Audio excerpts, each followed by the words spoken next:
అందరికి నమస్తే. సీఎం రేవంత్ రెడ్డి గారు కొడంగల్లో ఉన్నారు 2 రోజుల నుంచి. కొడంగల్లో ఆయన మాట్లాడిన మాటలు చూస్తే ఆయన పని అయిపోయినట్లే. ఆయననే గ్రహించినట్టుంది బహుశా. ఆయన కాంటెక్స్ట్ వేరే కావచ్చు, ఆయన మాట్లాడిన లైన్ వేరే ఉండొచ్చు, కానీ ఆ వర్డ్స్ మాత్రం ఇప్పుడున్న పొలిటికల్ సిచ్యువేషన్కి, రేవంత్ రెడ్డి వాళ్ళ గవర్నమెంటు పరిస్థితికి అన్నిటికీ అద్దం పడుతుంది ఆ కామెంట్. ఇక ఎట్లుంటుంది, మన పని అయిపోయినట్లే, దగ్గర పడ్డది, ఇక అంతే, ఇంట్లో ఉండి మనం వంటలు చేసుకోవాల్సిందే. ముందు సబ్స్క్రైబ్ చేయండి, షేర్ కూడా చేయండి. కొడంగల్లో సర్ ఎస్ఐఆర్ ఉంది కదా, మన ఓట్లది నడుస్తుంది కదా, ఆ కార్యక్రమంలో భాగంగా కార్యకర్తలతో జరిగిన సమావేశం, అది కార్యకర్తలతో జరిగిన సమావేశం. దానిలో ఆయన మాట్లాడిన మాటలు ఒకసారి వినండి. తర్వాత ఎప్పటికి మా చేతుల్లో పెత్తనం ఉంటుందని అట్లేం ఉండదు, దగ్గర పడ్డది. మీరు జాగ్రత్త చేస్తేనే ఏమన్నా వ్యవహారం నడుస్తుంది, లేకపోతే కానీ అంతే సంగతులు. అల్లి పూజ ఇంటికాడు ఉండి వంట చేయాల్సిన పరిస్థితి వస్తుంది. నేను ముందే చెప్తున్నా, మళ్ళా మా పాలు అవుతుండే నీకు కూడా అదే అవుతుంది. ఇంట్లో వంట వండి పిల్లలకు స్నానం చేపించి బడికి తోలే పరిస్థితి వస్తుంది పాలు. ఇక నేనేం ఓట్లకు అడిగేది ఏం లేదు, ఆ పక్కన ప్రమోద్కైనా నీకైనా. అర్థమైంది కదా, ఎప్పటికీ మనకి అధికారం ఉంటుందని అనుకోకండి. ఇంకా దగ్గర పడ్డది, ఇంకా ఏముండదు, ఇంకా ఓట్లు అడిగేది ఏముండదు, ఇంటికాడ నుండి పని చేసుకోవాలి. సరే, ఆయన కాంటెక్స్ట్ ఓట్లు నమోదు చేయకపోతే అనుకుందాం ఒక రకంగా, ఎందుకంటే అది ఆ కార్యక్రమం కాబట్టి. లేకపోతే దాని ముందు ఇంకొక మాట కూడా అన్నాడు, 33% రిజర్వేషన్ మహిళలకు వస్తుంది, అప్పుడు మహిళలే వస్తారు, అప్పుడు మీరందరూ ఎవరు కనబడరు రిజర్వేషన్. అట్లాంటప్పుడు రేవంత్ రెడ్డి ఏమంటాడిండు, మీరు పని చేస్తేనే ఉంటారు, పని చేయకపోతే ఇక మీ పని అయిపోతుంది. అంటే పని చేస్తే ఎట్లుంటారు? 33% రిజర్వేషన్, మహిళా రిజర్వేషన్ వచ్చినప్పుడు పని చేసినా చేయకపోయినా మహిళలే ఉంటారు. కానీ పని చేస్తే వీళ్ళు ఉంటారా? ఎవరో పాల్, ఇంకెవరో కొంతమంది వ్యక్తులు, ఆయన కార్యకర్తల పేర్లు చెప్తున్నారు, మధు, వాసు, రియల్ ఎస్టేట్ చేస్తున్నారు, మీరు మాట్లాడేసాడు. కానీ ఈ కాంటెక్స్ట్లో మన పని అయిపోయింది, మన పని దగ్గర పడ్డది. ఈ మధ్య వరుస సర్వేలు, ఈ మధ్య వరుసగా కాంగ్రెస్ పార్టీలో నెలకొన్న పరిస్థితులు, వాళ్ళ గవర్నమెంట్కు చాలా సర్వేలు ఉంటాయి. ఇంటెలిజెన్స్ సర్వే ఉంటుంది, పోలీస్ ఇంటెలిజెన్స్ సర్వే, తర్వాత చాలా సర్వే కంపెనీలు ఉచితంగా ప్రభుత్వానికి సర్వేలు చేసి ఇస్తారు రిపోర్ట్ను. ఎందుకంటే ఒకసారి ఫ్రీగా ఇస్తే నెక్స్ట్ టైం డబ్బులకు మా దగ్గరకు వస్తారేమో అని ఇస్తుంటారు. దానిలో కొంతమంది అక్యురేట్గా ఇచ్చే ప్రయత్నం చేస్తారు.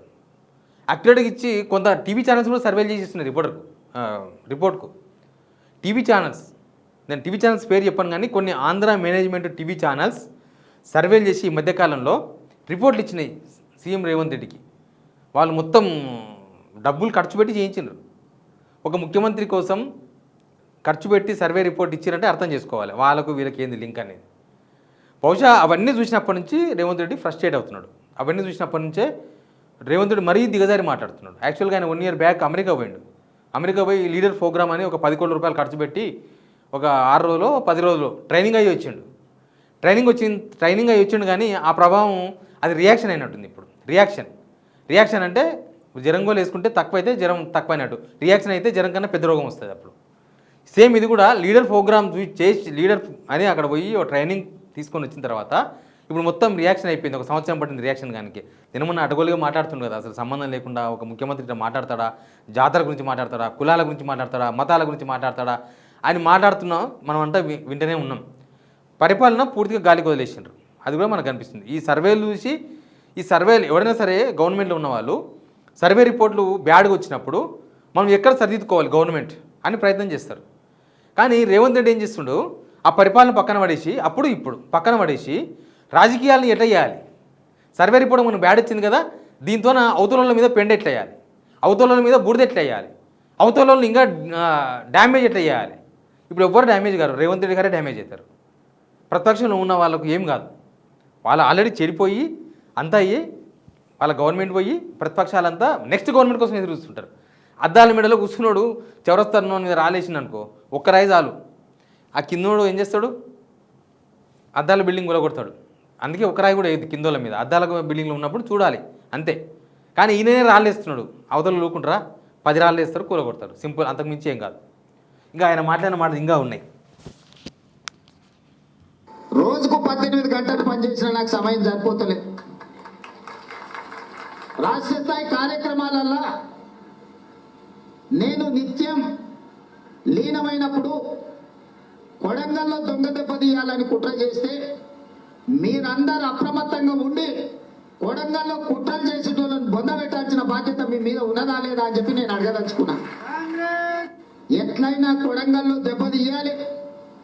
రాష్ట్ర స్థాయిలో మాకు అడ్డంకిగా మారిండు, మా కంట్లో నలుసుగా మారిండు, మా తప్పులను పట్టుకొని అడుగుతున్నాడు కడుగుతున్నాడు. అందుకే రాష్ట్ర స్థాయిలో దెబ్బతీయాలంటే పునాదిలో దెబ్బతీయాలని ఈరోజు బీఆర్ఎస్ వాళ్ళు బీజేపీ వాళ్ళు కుట్ర చేస్తున్నారు. పేర్లు వేరుండొచ్చు, బీఆర్ఎస్ బీజేపీ, కానీ వాళ్ళ లక్ష్యం ఒక్కటే. వాళ్ళ దృష్టిలో ఒకరిని అధికారంలో నుంచి దించింది, ఇంకొకరిని అధికారంలోకి రాకుండా ఆపింది ఒక్కడే అని ఈరోజు కొడంగల్ ప్రజల మీద కక్ష కట్టి బీఆర్ఎస్ బీజేపీ వాళ్ళు కొడంగల్ శాసనసభ నియోజకవర్గంలో కాంగ్రెస్కు ఓట్లు వేసిన వాళ్ళ ఓట్లు తొలగించడం ద్వారా మనల్ని దెబ్బతీయాలని అలా కుట్ర. రేవంత్ రెడ్డి దీనిలో 2 కామెంట్ చేసి, ఒకటి రోజుకు 18 గంటలు కష్టపడుతున్నా, రెండోది బీజేపీ బీఆర్ఎస్ కలిసి నన్ను కొడంగలనే ఓడగొట్టే కుట్ర జరుగుతుంది. ఈ 2 అంశాలు చాలా ఇంపార్టెంట్ ఇష్యూస్. ఒక ముఖ్యమంత్రి 18 గంటలు కష్టపడుతున్నాడు జనాల కోసం అంటే తెలంగాణ ప్రజలు నమ్మే పర్సెంటేజ్ ఎంత? మనం 3 కోట్ల మందో 4 కోట్ల మంది ఉన్నాం కదా, ఎంత పర్సెంటేజ్ నమ్ముతారు? రేవంత్ రెడ్డి 18 గంటలు కష్టపడుతుండొచ్చు. 18 గంటలు ఆయన దేనికోసం కష్టపడుతుండో? ఫ్యామిలీ బిజినెస్ చూసుకుంటే కష్టపడుతుండో, అన్నదమ్ముల పంచాయతీలు తీర్చడానికి కష్టపడుతుండో, వాళ్ళ పర్సనల్ ఇష్యూస్ గురించి ఏమైనా కష్టపడుతుండో తెలియదు. కానీ పబ్లిక్ కోసం 18 గంటలు కష్టపడుతున్నాడు అంటే ఎంత పర్సెంటేజ్ నమ్ముతారు? ఎందుకంటే ఫలితం కూడా ఉంటుంది. 18 గంటలు కనుక నిజంగానే రేవంత్ రెడ్డి పబ్లిక్ కోసం కష్టపడితే ఇట్లుంటుందా? ఇట్లా పాడైపోతుందా తెలంగాణ? ఎవరైనా అర్థం చేసుకోవచ్చు. ఒక పిల్లగాడు వీళ్ళు ఐఏఎస్ ఐపీఎస్ ఈ పెద్ద పెద్ద ఎంత చదువుతున్న వాళ్ళు పాస్ అయిన తర్వాత చెప్తారు, మేము రోజు 15 గంటలు కష్టపడుతుంటాం.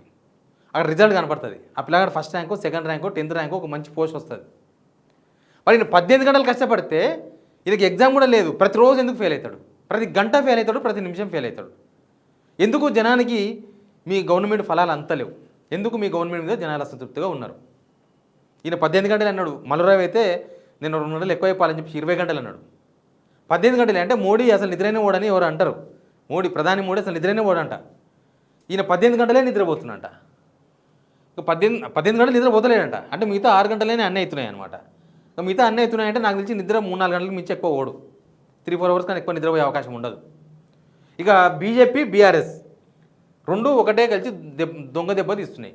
యాక్చువల్గా కొడంగల్ కాన్స్టిట్యున్సీలో 36,000 దొంగ ఓట్లు ఉన్నాయని ఐడెంటిఫై చేసిండ్రు. అవన్నీ కూడా కర్ణాటక బార్డర్ ఓట్లు. ఆయన గెలిచింది 33,000 ఓట్లతోన. బహుశా ఆ దొంగ ఓట్లతోనే గెలిచినేమో తెలియదు. ఆ 36,000 ఓట్లు పోతాయి. వాళ్ళు కర్ణాటకలో పెట్టుకుంటారు, ఈయన కోసం ఈయన పెట్టుకుంటారా? అది జస్ట్ ఎలక్షన్స్ ముందర వచ్చిన ఓట్లు అవి పోతాయి. ఇప్పుడు రాష్ట్రమంతా ప్రక్షాళన జరుగుతుంది కదా, సర్ మీద వ్యతిరేకత అవసరం లేదు ఎవరికి కూడా నిజానికి. ఒకవేళ రేపు ఫైనల్ జాబితాలో లేకపోతే అప్పుడు పోరాటం చేయాలి. అంతేగాని ఆల్మోస్ట్ తెలంగాణ ప్రజలకు అర్థమైపోయింది సర్ అనేది మంచిదే. సరే ఎవరో దొంగ ఓట్లు ఉంటే పోతాయి. ఒక్కొక్క ఫ్యామిలీలో 4-5 దొంగ ఓట్లు అన్ని ఛాన్స్ లేదు, కానీ డబల్ ఓట్లు ఉంటాయి. ఒకరు ఇల్లు ఖాళీ చేస్తారు, అటు పోతారు, ఆడ ఇల్లు ఇంకో ఇల్లు ఊర్లు దాటొస్తారు. ఇంకా ఇట్లా చాలా సమస్యలు ఉంటాయి. అని రేవంత్ రెడ్డి ఎందుకు భయపడుతుండు? రేవంత్ రెడ్డి ఓట్ల గురించి ఎందుకు భయపడుతుండు? ఆయనను ఓడించాలని అసలు బీజేపీ ఉందా కొడంగల్లో? పోని బీజేపీ బీఆర్ఎస్ కలిసి అంట. అసలు బీజేపీ హెల్ప్తోనే గెలిచిండు, లేకపోతే రేవంత్ రెడ్డి ముఖ్యమంత్రి అయ్యేవాడు కాదు. అందరికీ తెలుసు 2023 ఎలక్షన్స్లో బీఆర్ఎస్ ఓడించడానికే బీజేపీ హెల్ప్ తీసుకొని బీజేపీ ఆత్మహత్య చేసుకొని కాంగ్రెస్ని గెలిపించింది 2023 ఎలక్షన్స్లో.